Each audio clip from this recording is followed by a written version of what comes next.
আসসালামু আলাইকুম। আজ মাগরিবের পর আমন ধান সিদ্ধ করা শুরু করে দিছি।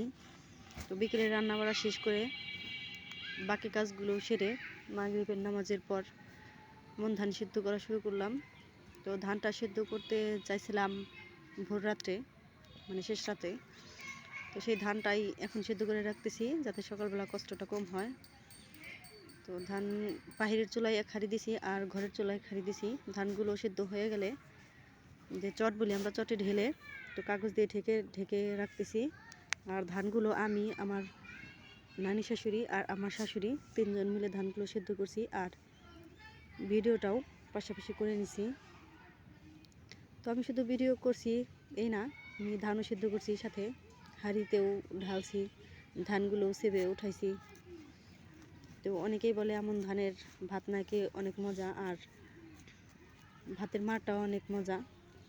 তো এখানে ধান মোটামুটি 3.5 মণের মতো। এখান থেকে কিছু ধান আমাদের বাড়ির চাষের জমিতে হয়েছে, আর কিছু ধান কেনা হয়েছে বাইরে থেকে।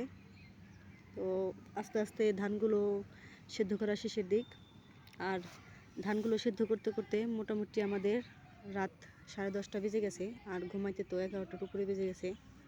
তো ধানগুলো সেদ্ধ করা হয়ে গেছে, ধানগুলো কাগজ দিয়ে চট দিয়ে ভালো করে ঢেকে রাখছি। আর সকালবেলা খোলার পর দেখলাম যে ধানগুলো অনেক সুন্দরই আছে, কোনো রকমই হয় নাই। আর উঠানে রোদ কম লাগে, সেই জন্য রাস্তার পাশে যে জায়গা আছে, এক কথায় রাস্তায়, তো রাস্তার পাড়ে ধানগুলো দিলাম।